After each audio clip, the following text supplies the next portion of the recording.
Let's be clear. The most dangerous person in the room isn't the one brandishing a weapon or snarling. It's the one smiling and utterly convinced of their own goodness. The one who wears a mask of light, believing they have no darkness. That, according to Jung, is the person you should fear. This might sound like a paradox. How can someone so wholesome and kind on the surface be dangerous? Yet think about it. We lower our guard around those who seem pure. We trust them. We admire them. And that's why the unseen chaos inside them is so perilous. Carl Jung believed that every human carries a shadow, the unconscious parts of ourselves we refuse to acknowledge. He warned that the brighter a person's persona, the darker their shadow will be. In other words, the more someone insists they're only good, the more of their own hidden darkness they likely carry, buried and festering. The persona is the face we show the world, a mask of decency and virtue. We all wear it to fit into society, but the most dangerous person clings to that mask of innocence as if it were their true face. They never take it off. They never examine what lies beneath. They blind themselves with their own persona. And what lies beneath? The shadow, the impulses, thoughts, and potential for cruelty that they refuse to admit exists. Everyone has these impulses. You do, I do. But the difference is, a truly wholesome person, one who never confronts their shadow, pretends those impulses aren't there at all. They sweep every undesirable feeling into the unconscious. At first glance, such a person seems immaculate. They will never admit to anger, envy, or selfish motives. They'll say it's always someone else's fault, someone else's evil. Yet Jung would argue that whatever you deny in yourself only gains more power. The shadow doesn't disappear just because you ignore it. It grows in the dark. Have you noticed? People who brag about never having a bad thought often give off an uneasy vibe. Their suppressed darkness seeps out in small, toxic ways. How many times have you seen a pillar of the community, a teacher, a spiritual leader, a charitable friend, do something that shocked everyone? How often do we hear about the righteous parent or politician who is caught in a scandal, doing the very things they condemned? These moments aren't accidents. They are a shadow breaking loose. The most dangerous person will never see themselves as dangerous. They believe they are victims of others' wickedness, a kind of covert victimhood. They'll say they were provoked, that they had no choice but to do what they did, because they're the righteous ones under attack. In their mind, any harm they inflict is justified as self-defense. That victim narrative is a red flag. It signals an inability to take responsibility for one's darker impulses. If they hurt someone, it was for the other's own good. If they lie, it's to protect what's right. Convinced of their purity, they give every wrongdoing a moral excuse. In their story, they're always the hero or martyr, never the villain. Ego inflation creeps in here. Jung understood that when a person identifies only with their good persona, their ego swells with a false sense of perfection. They start to see themselves as above reproach, incapable of evil. Their ego becomes inflated by this illusion of sainthood, and when the ego inflates, it demands to be protected at all costs. If you challenge such a person, prepare for backlash. Point out a mistake or selfish motive, and you'll see their pleasant mask crack. Instead of listening, they double down on their sainthood and may even accuse you of cruelty. They spiral into indignation. How dare you question me? I'm a good person. Their ego cannot handle being at fault. This is where projection comes into play. Projection is when we cast our own unacceptable qualities onto others. The most dangerous person, convinced of their purity, sees only evil outside themselves. They project their shadow onto everyone around them. They accuse others of the very darkness they refuse to see in themselves. You may have experienced this firsthand. Imagine a colleague who preaches teamwork and kindness, Yet the moment things go wrong, they blame everyone around them. They call others selfish or incompetent, never considering that they could be contributing to the problem. Their own insecurity and anger get flung outward because admitting it would shatter their self-image. History provides chilling examples. During the witch trials and inquisitions, the most zealous hunters of evil believed they were pure. They tortured and burned in the name of righteousness, blind to the evil of their own actions. Convinced of their sainthood, they projected all sin onto the accused. This is the danger of denying the shadow on a massive scale. In modern times, moral crusaders still cause harm while claiming virtue. An activist so certain of his righteousness that he justifies violence for the greater good.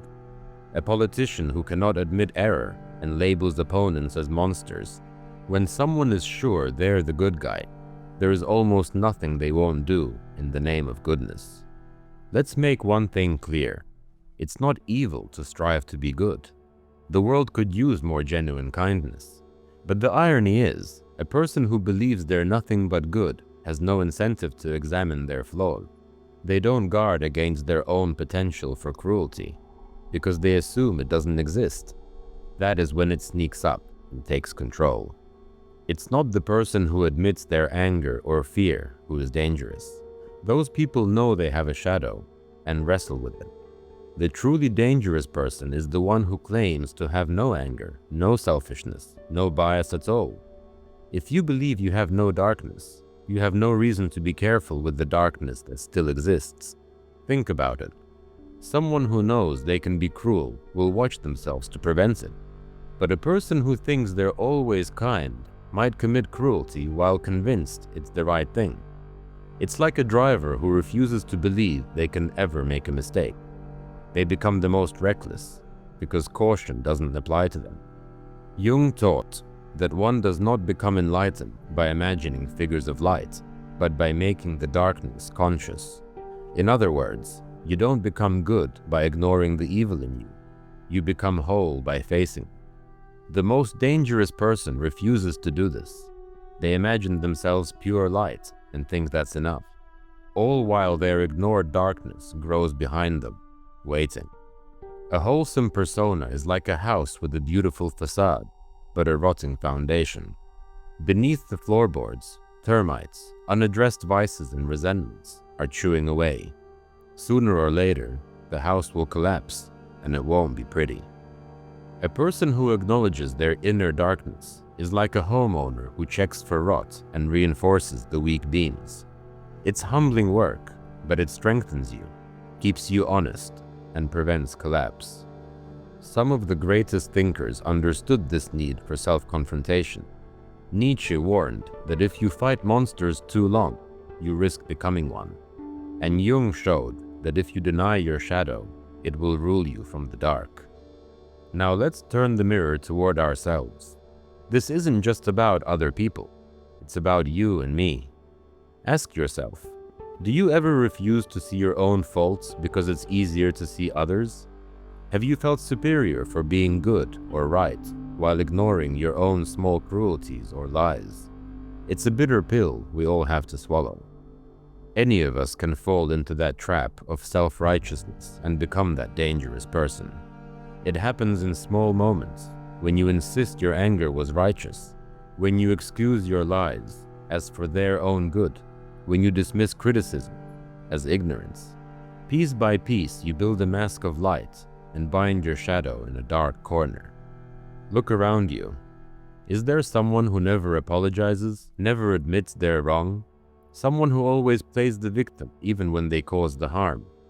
That person might smile and do good deeds, but inside there is a ticking time bomb. One day their unresolved darkness will explode, in rage, in betrayal, or in a slow corrosion of everyone around them. And if you find a hint of that behavior in yourself, don't panic. Take it as a warning sign. Realize that the more you insist on your own purity, the more you deny reality. We are all mixed creatures, capable of great kindness and great harm. Accepting that paradox is not defeat, it's the beginning of genuine strength. The only truly safe person is one who knows what they're capable of, both good and bad. Think of the people you trust most. They're probably not saints on pedestals. They show you their cracks, admit their mistakes, and own their flaws. You trust them because you know they're honest with themselves. On the other hand, the person who insists they're always good forces you to trust a facade. You never see their cracks because they hide them from themselves as well. Trusting them is like walking on thin ice. You don't know what's beneath or when it will break.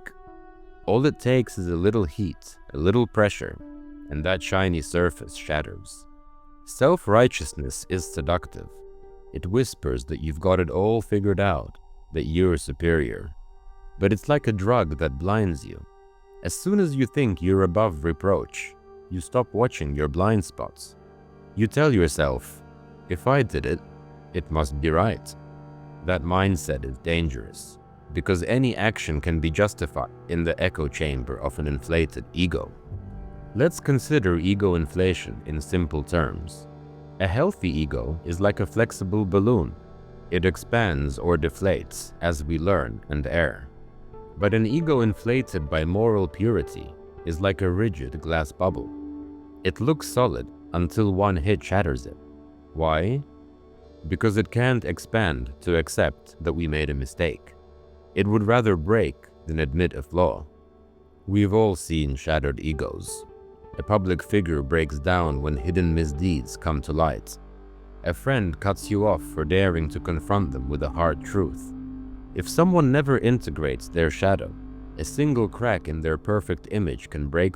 They have no resilience to failure. They collapse or lash out. In Jungian terms, what they lack is individuation, the process of becoming a whole, balanced self. Individuation requires facing the uncomfortable truth that you are not purely good. It means befriending your inner darkness enough to manage it, rather than letting it run wild. The most dangerous person refuses this process. They stay split, all goodness on the surface, chaos underneath. So how do we avoid becoming that person? First, drop the illusion of total innocence. This doesn't mean calling yourself evil. It means recognizing your capacity for it. When a cruel thought flashes in your mind, don't panic and push it away. Notice it and examine it. Ask yourself why it appeared and what it might be trying to tell you. Second, practice humility. If someone accuses you of wrongdoing, resist the urge to declare yourself blameless. Pause and consider that there may be truth in the criticism, even if it hurts. Humility disarms the shadow. Admitting you are not perfect stops your shadow from controlling you in secret. You bring that darkness into the light where you can deal with it. Third, cultivate empathy and self-awareness in equal measure. Empathy reminds you that nobody is purely good or evil. Everyone struggles with a shadow. Self-awareness keeps you alert to your own excuses and justifications. When you catch yourself making an excuse for bad behavior, call it out. Shine a light on that rationalization, and it loses its power. Jung emphasized that understanding your own darkness is key to understanding others. If you know what anger, envy, or greed feels like in you, you'll be less likely to demonize others for it. You won't be quick to shout monster, knowing the seeds of those same flaws live in you too. That understanding makes you wiser and more compassionate. The most dangerous person lacks that understanding. They see a clear divide. They're good, others are bad. This black and white thinking is childlike, but in an adult, it's deadly. It fuels fantasism and cruelty in the name of the greater good, and it blocks growth because you can't grow if you think you have nothing to learn. Consider the mask of light again. The persona isn't bad in itself. We all wear a positive face to get along. But if you never take it off, it fuses to your skin and suffocates you.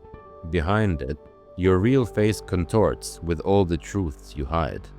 Eventually, either the mask cracks or you do. We should also be cautious of those who never remove their mask. You needn't suspect every friendly face. Just stay wise. If someone seems too good to be true, never angry and never selfish, don't put them on a pedestal. Remember, they are human, and beneath that saintly veneer, a shadow waits. Don't invite disaster by believing anyone is a flawless angel. This doesn't mean shunning good people. It means valuing people who are genuine. The friends and leaders you trust aren't those who pretend to have no darkness, but those who have faced their flaws and learned from them. They are upfront about their weaknesses and honest when they feel envy or anger.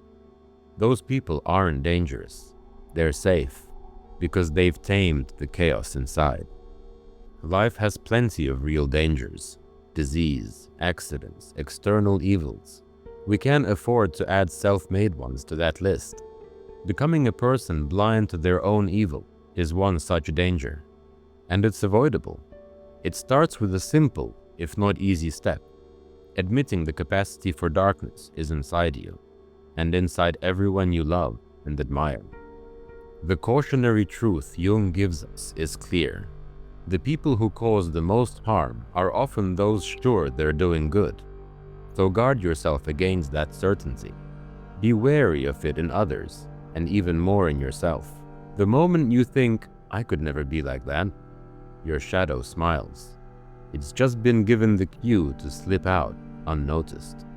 The frightening truth is that the hidden chaos we fear in others also hides in us. When we neglect our own moral chaos, it doesn't stay quiet.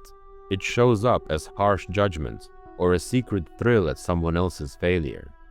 These are hints of something unresolved within. Catch those hints. They show you where to look, where to dig, where to work. Facing your shadow is lifelong work. It requires honesty, courage, and forgiveness. It's not for the faint of heart, but it's the only path to genuine morality. When you know what monster lurks inside you, you are far less likely to let it loose on the world. Instead, you can harness its energy for good, or keep it caged when needed. Imagine if more people did this inner work. We would have far fewer self-righteous crusaders and far more understanding souls. Criticism would be met with reflection instead of outrage. Conflicts would be resolved with humility instead of holier-than-thou posturing. A society of people who confront their own darkness would be safer, calmer, and more honest. The most dangerous kind of person, according to Jung, is the one who refuses to acknowledge their own capacity for evil.